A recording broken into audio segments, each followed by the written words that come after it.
Hello YouTube, I have a simple upgrade here for any set of headphones that are high quality, have a little bit of money into them. This is a pair of 3M WorkTunes running on Bluetooth with a little lithium battery inside. I've had these for years, and they come with the existing actual ear, whatever you call it, seals or muffs. The contact part is foam with this plastic that just degrades and turns into shreds.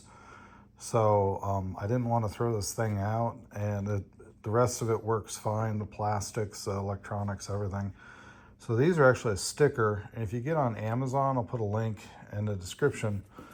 You can get the replacement version of these at the time of this recording for under 10 bucks, or you can upgrade to these gel head, what do you call it, what the part that contacts your ears, for like $16. So of course on the hood here I have my John Deere tractor to do all the yard work with, run various power tools and such. So for the upgrade, it's just peeling these old ones off and then cleaning up any residue on the plastic contact surfaces with Goo Gone, alcohol. I believe this is a number 17 flat razor blade, and then just paper towels and get it until you get a good clean surface.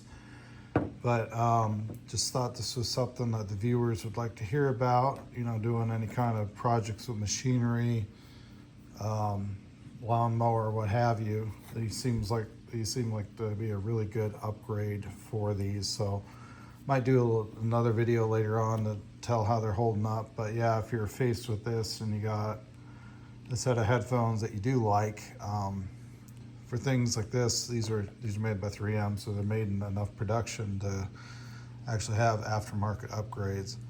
So it kind of beats throwing the whole thing out if you have something that works well, especially if you can get an upgrade, because not too many of these have this gel type stuff. Hopefully this plastic, black plastic, will hold up, but time will tell on that.